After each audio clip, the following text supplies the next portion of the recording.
இந்திய அரசியலமைப்பு சட்டத்தில் 173 இயற்றில் கொண்டு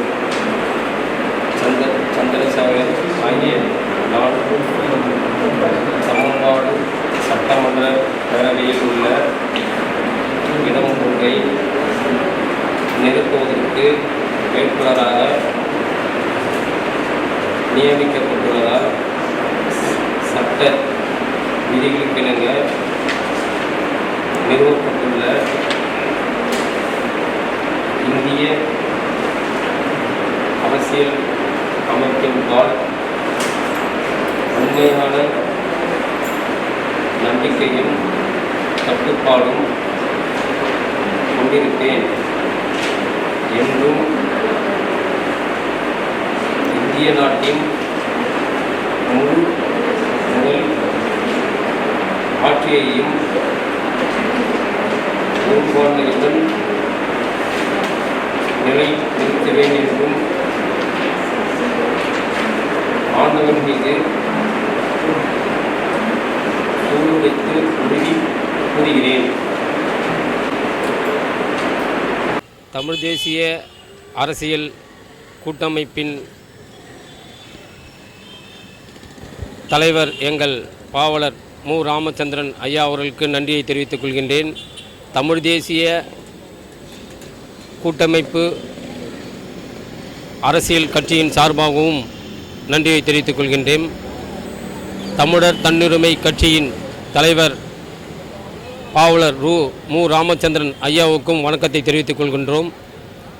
மற்றும் தமிழக முற்போக்கு மக்கள் கட்சி தலைவர் வழக்கறிஞர் சக்திவேல் தலைவர் அவர்களுக்கும் நன்றியை தெரிவித்து வணக்கத்தை தெரிவித்துக் கொள்கின்றோம். வீர தியாகி விஸ்வநாத தாஸ் தொழிலாளர்கள் கட்சி எஸ்கே செல்வம் தலைவர் அவர்களுக்கும் நன்றியை தெரிவித்துக் கொள்கின்றோம். மற்றும் தாய் தமிழ் உறவுகளுக்கும் ஆர்கே நகர் தொகுதி மக்களுக்கும் தமிழ்நாட்டில் 234 தொகுதிகளில் வாழும் தமிழின சொந்தங்களுக்கும் நன்றியை தெரிவித்துக் கொள்கின்றோம். இந்த ஆர்கே நகர் பகுதியில் என்னென்ன செயல் திட்டத்தை உருவாக்கும் என்று ஒரு அறிக்கையை நான் வெளியிட்டேன். அதை முழுமையாக சொல்ல நேரமில்லாததால் இந்த பகுதியில் வாழும் அனைத்து தமிழின சொந்தங்களுக்கும் இலவசமாக தொழிற்பயிற்சி கல்வி அளிக்கப்படும். மாணவர்களுக்கும் நமது வரலாற்று ஆசிரியர்கள் விட்டு சென்ற வீரமிக்க வரலாற்றை அவர்களுக்கு சொல்லிக் கொடுக்கப்படும். இந்த தேர்தல் வந்தால் ஜெயிப்போம் என்று தெரிவதற்கு முன்னாடி இந்த திராவிட அரசாங்கம் தமிழ்நாட்டில் உள்ள மதுக்கடைகள் அனைத்தையும் மூடிவிடுவோம் என்று சூளுரை செய்தனர். ஆனால் இன்று அதிமுக அரசாங்கமும் திமுக அரசாங்கமும் இந்த மதுவை பற்றி யாரும் பேசவில்லை. இது மிக மிக வருத்தம் அளிக்கிறது. உலக தமிழின பேரியக்க தலைவர் கரு சந்திரசேகரன் இதை வன்மையாக கண்டிக்கின்றோம். காரணம், ஆட்சியை உறுதி செய்வதற்கு முன்னால் மட்டும் இந்த மதுக்கடைகளை கண்டிப்பாக மூடுவோம் என்று போன ஆட்சியில் சொன்ன இதே இந்த திமுக அரசாங்கம் இந்த நிமிடம் வரை அதை பற்றி எதுவும் பேசவில்லை. வரப்போகும் எலெக்ஷனில் கூட, இப்போ நடைபெற்று கொண்ட எலெக்ஷனில் கூட அவங்கள துண்டறிக்கையிலையோ இல்லை எந்த ஒரு செய்தியிலும் நாங்கள் மதுக்கடைகளை மூட மாட்டோம்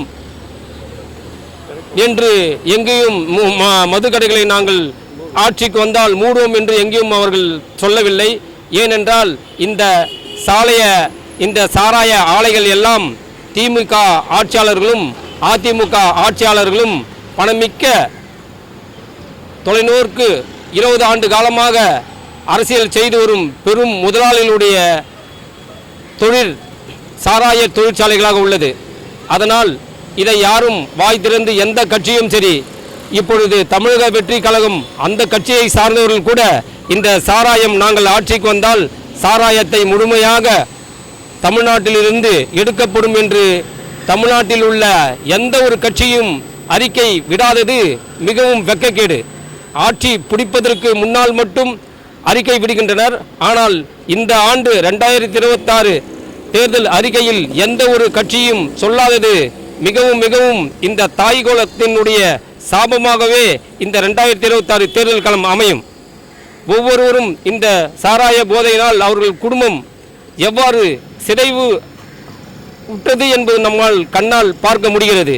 இந்த சாராயத்தை ஒழித்தால்தான் என் தமிழின சமூக சமுதாய மக்கள் என்னுடைய தமிழருடைய வரலாற்றை நன்கு படிக்க துவங்குவார்கள். இல்லை என்றால் அந்த வரலாற்றை இவர்கள் மனதில் பதியக்கூட விடாத அளவுக்கு இந்த சாராய கடைகள் தமிழ்நாட்டில் அமைந்துள்ளது மிகவும் வருத்தம் அடைகிறது.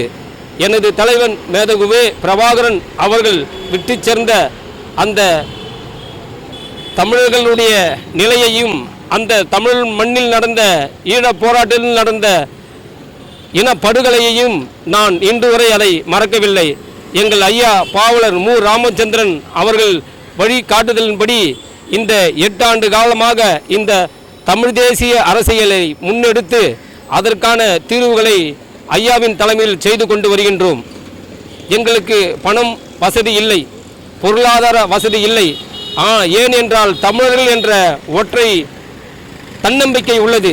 இந்த மண்ணில் என்றாவது ஒரு நாள் எங்கள் தலைவர் ஐயா கர்ம வீரர் காமராஜன் அவர்களைப் போல, கக்கண்ணையா அவர்களைப் போல, வஉசி சிதம்பரம் பிள்ளை அவர்களைப் போல, என் தலைவன் மேதகுவே பிரபாகரன் அவர்களைப் போல என்றாவது ஒரு மாணவன் இந்த மண்ணில் உதிப்பான்.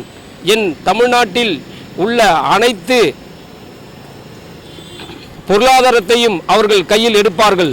அன்று என் தமிழினம் கண்டிப்பாக ராஜராஜ சோழன் எவ்வாறு இந்த நிலப்பரப்பை ஆண்டார்களோ அதுபோல உலக நிலப்பரப்பில் உள்ள அனைத்து நிலங்களையும் எங்களுக்கு சொந்தத்தை ஏற்படுத்தி கண்டிப்பாக வெற்றி பெறுவோம். இந்த ஆர்கே நகர் தொகுதியில் வாழும் என் தொப்புள்கொடி உறவுகள் அனைவருக்கும் ஒரு வேண்டுகோளை முன்வைக்கின்றேன்.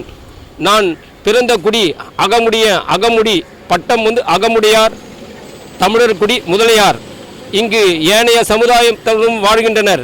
நான் உங்களுக்கு ஒரு கருத்தை மட்டும் சொல்ல விரும்புகிறேன். தமிழர்கள் குடியை சார்ந்தவர்களுக்கு நீங்கள் ஓட்டு அளிக்க வேண்டும். தமிழ் குடியை சார்ந்தவர்களுக்கு நீங்கள் ஓட்டு அளிக்க வேண்டும். தமிழர்களையே நீங்கள் முதன்மைப்படுத்த வேண்டும். இந்த ஆர்கே நகர் தொகுதியில் வெற்றி வேட்பாளராக தமிழர்களே வர வேண்டும். பிற மொழி